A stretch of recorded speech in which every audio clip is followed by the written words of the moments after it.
Hi, I'm Kathleen Kennedy, and I'm a member of the Digital Learning Team. Thank you for joining us to learn more about Google tools and tricks for the busy educator. All resources can be found by using this bit.ly link.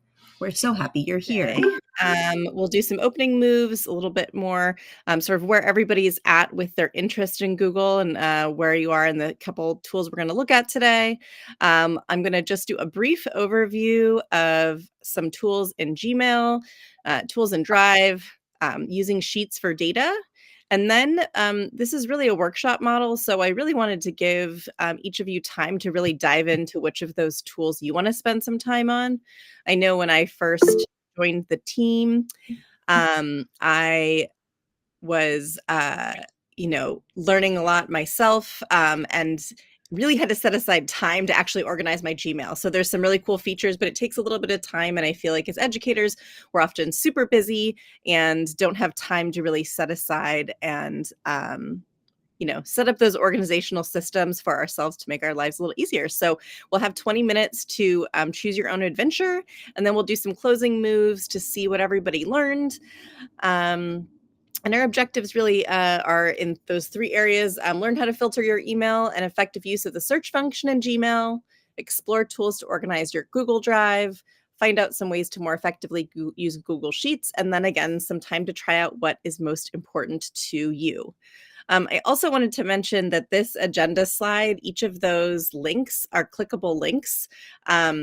So you can come back to this. So maybe today you spend some time in Gmail creating filters, but you can always come back to this and just click on any of those underlined parts of the agenda, and it'll take you exactly to the section of the slide deck that's going to cover that information. All right, so we're going to start here with some opening moves, a little warm opener.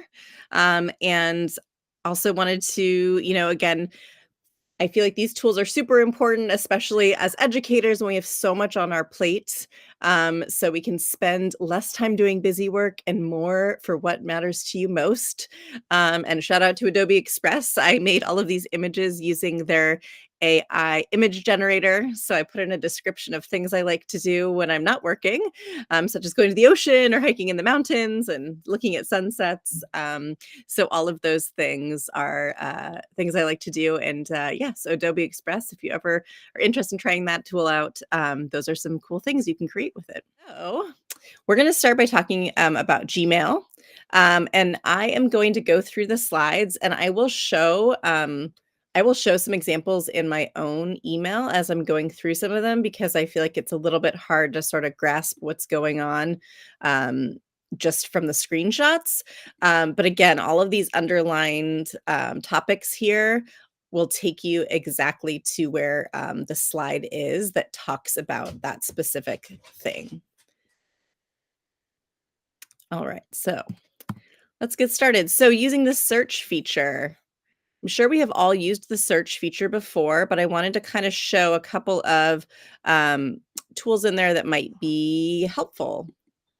So if we go to this tab and we go to our search, this is where we can search specifically by individual person, who it was, who you sent it to, or who it is from, by the subject. I feel like the one I use a lot is it has an attachment, so you can click this and it will tell you what has an attachment.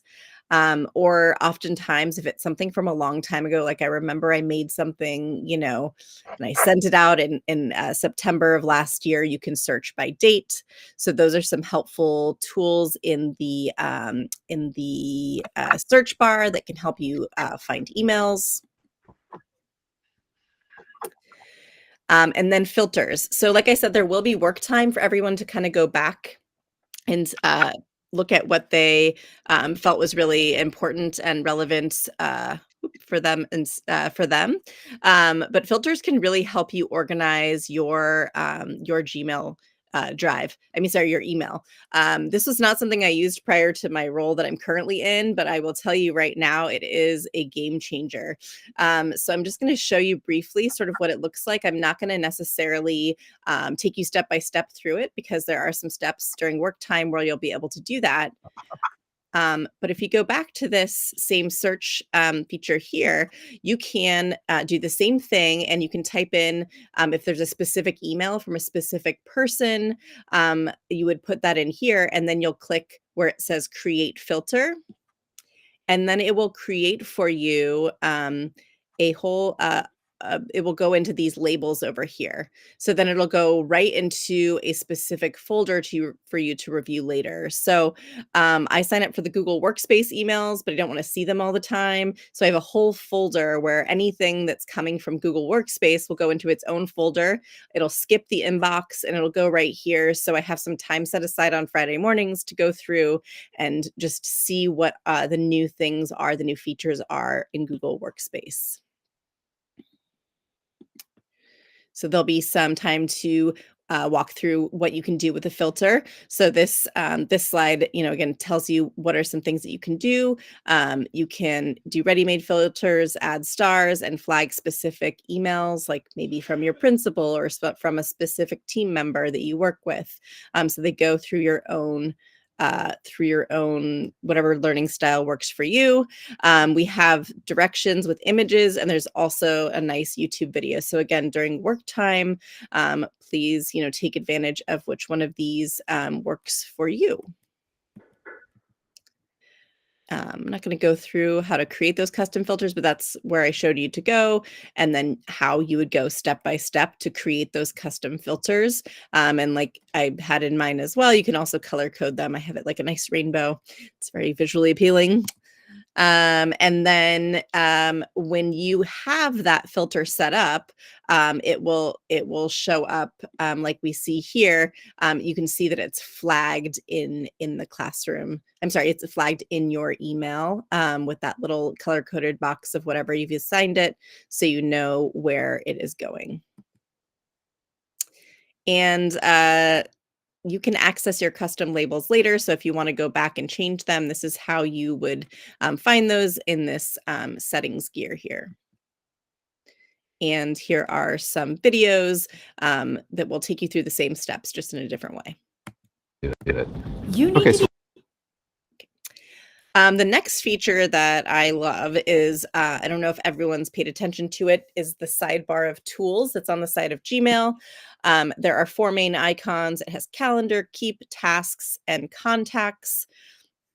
And to access that, it's right here on the right side of your email.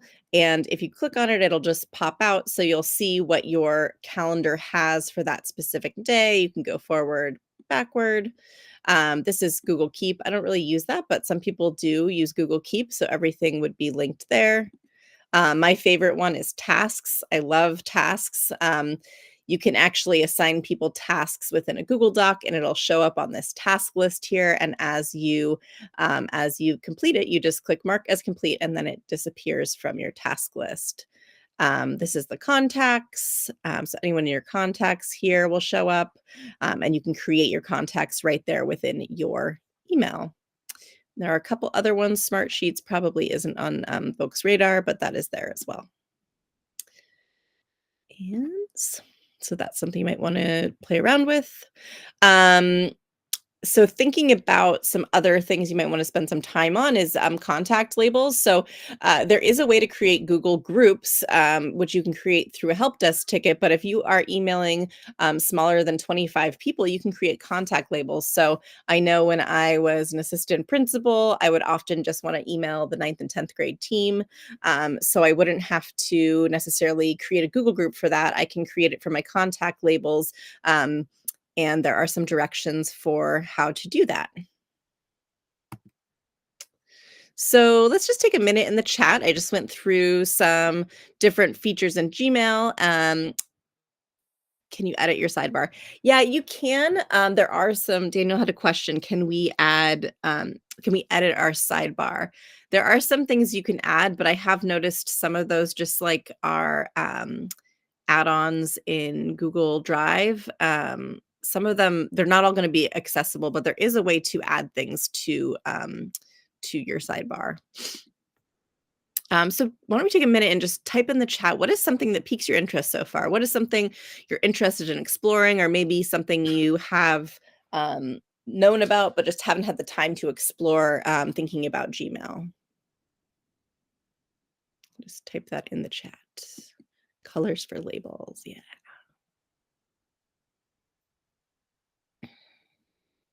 The sidebar colors too. Yeah. Contact label for group emails. Awesome. Great. All right. So, next, we're going to kind of talk about Google Drive.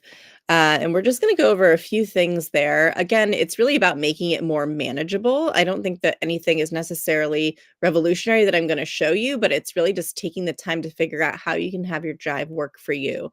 So, we'll again talk about the search feature, what to do with the shared with me option, creating folders and more color coding, and how to create shortcuts. So I'm going to actually go to my drive here, and just talk a little bit similar to the search and drive. So um, I feel like somebody put a one for the organization of their Google Drive. I think I might also be a one, because I prefer to use the search bar. The Google search bar in your drive and your email as well is so thorough. I just kind of make sure that I know what it is I'm looking for, and I will just use my search bar. So again, you can search by what type of document it is you're looking for, who the owner is. So again, I used to be when I was an assistant principal and a special ed teacher, my special ed coordinator was amazing, and she made all these great documents. So I often would just search by her name because I knew that all of her wonderful documents would come up. Um, Again, can search by word, you can search by location. If you have any shared drives that you can search in there, the last day it was modified, all of those features here.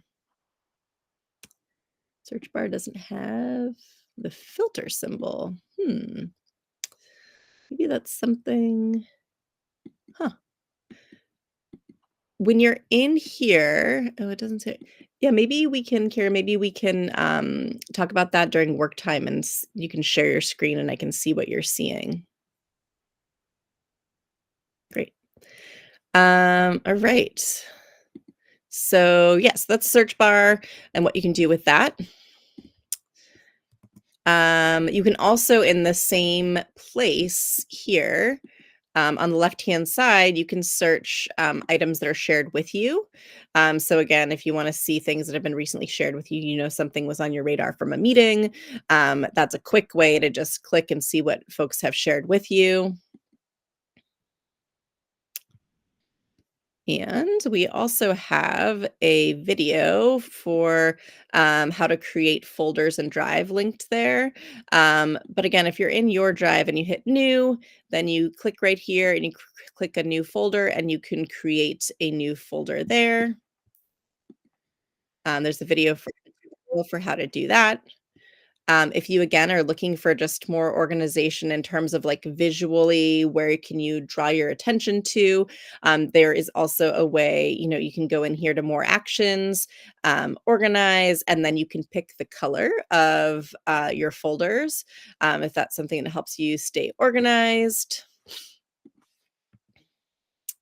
And there are also directions for how to create a shortcut in Drive. So if there is a folder that you want to like link another folder so that you can have it more accessible in the way that you are organizing your Drive, say something that was shared with you that you want to be able to easily reference, there's directions for how to create a shortcut here.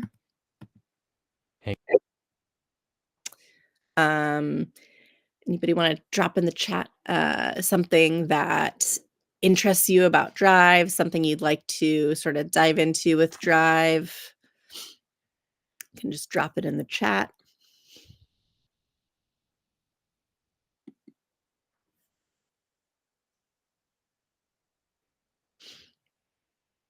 Yeah, organizing a shared drive.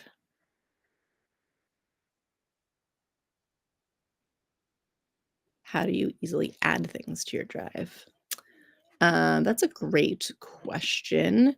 Are you talking about adding things that were shared with you or things that you have downloaded on your own, Daniel?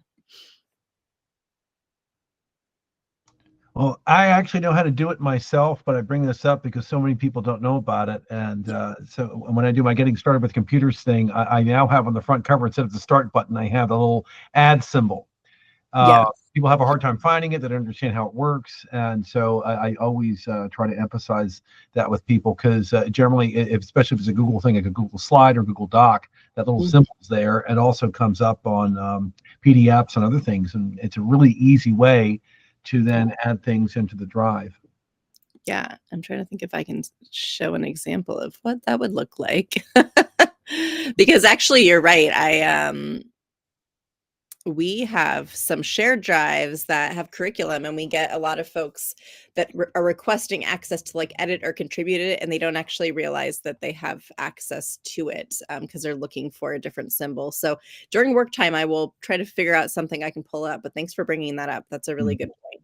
Yeah, also too with shared folders in some cases, people don't know that they can add a shortcut to that shared folder, a specific part of it, the same one they commonly used. And of course, we have a shared folder has lots of stuff. So Hmm. there's two things I need. I put in the spots where I need them, and I can find them super easily.